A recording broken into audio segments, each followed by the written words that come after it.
What's up, guys? It's your local realized man checking in this rather obscure corner of the realized house.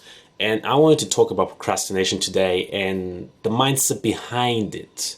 Why do we procrastinate? How can we really overcome it from a mindset level, from the upper level, right?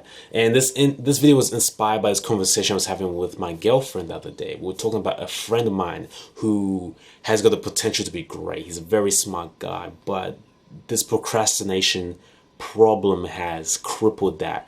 He, for the longest time now, for many years, hasn't been able to do any meaningful work until the day before something was due, until the deadline was there, until he had to get the fire under his ass, man, the fire burning his butthole to actually get the energy to do it, right? So how can we stop doing that? And my girlfriend also had the problem with it too. She told me about how her procrastination issues are very circumstantial.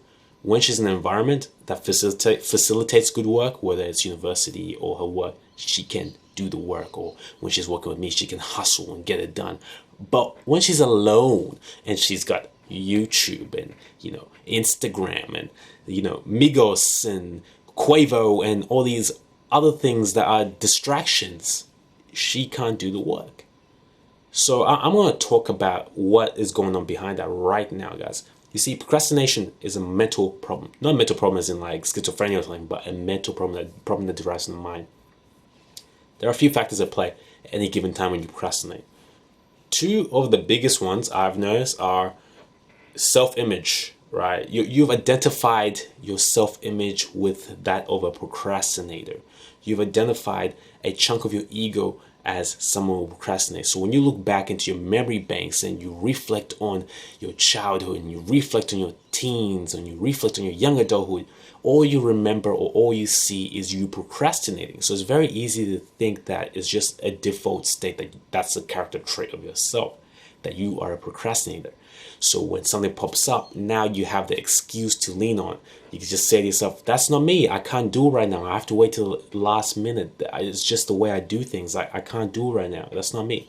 The same old bullshit excuses that people tell themselves. You can start holding on to that clutch, all right? So self-identity is the first thing.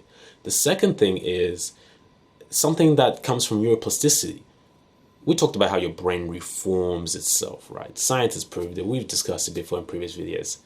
So your brain has literally made procrastination its default state. And how does this work? Well, think of when you're walking through a forest, going through point A to B. You might notice that there's a clear path that's been paved. Have you ever wondered how that path was paved? Well, I'll tell you how it was paved. One person walked through that path, and then another person walked through that path, and another person, and another person. And eventually, the grass started dying in that path, and it became more visible. It started becoming easier for people to take that path until the point it was a very clear path that everyone took. It was the path of least resistance. Your brain does the same thing with mental processes. If you've taken the route of procrastination over and over and over and over again, you are going to be, it's going to be much easier for you to take that path next time. So you got two dangerous things creating a terrible feedback loop there that lead to procrastination. So how do you go against this? Well, you need to stop giving your brain so much value. You need to stop taking your brain so seriously. When we have problems with our arms or our legs, let's say your knee hurts or you got that tennis elbow, right? And you got that tendonitis in your elbow. You don't say, oh, my elbow hurts, or I am the elbow, I hurt. You don't identify yourself with the elbow, do you? The elbow is part of you, it's a limb, but you don't get any sense of identification with it. So why do you do the same with your brain? Procrastination is literally like elbow pain. It's literally a little mess up of the brain. So why do you identify and say that you are that pain? It doesn't make sense, right? Your brain should be a tool, it shouldn't be you. That's a very nuanced point, but think about it for a moment. Your brain should be a tool. It's a tool for you to use. It shouldn't be you. So whenever you get the urge to procrastinate, don't take it so seriously. Just take it as a little aching pain in your elbow, a little aching pain in your knee. Adjust and move on.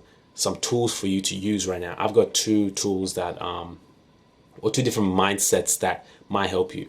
Some people are motivated by positive things. Some people are motivated by negative things. So when you have to procrastinate, sometimes you just need that initial motivation to get started. Positive motivation. Positive motivation is you want to be successful, you want to do well. When you're in university and you're studying, you probably want to get high distinction. You want to kind of show off your friends, or impress your parents, or get good grades for your resume, or whatever it is. So that's positive motivation.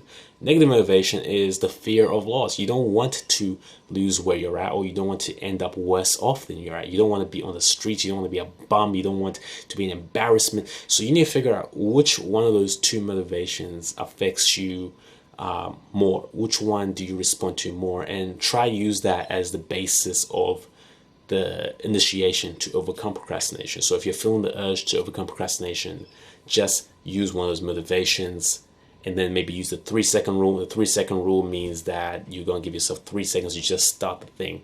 So you have an assignment to do, and you start hearing the negative brain signals telling you, don't do it, man, it's boring. Let's go watch some Real Housewives of Atlanta. Let's go watch some Instagram thotties twerking.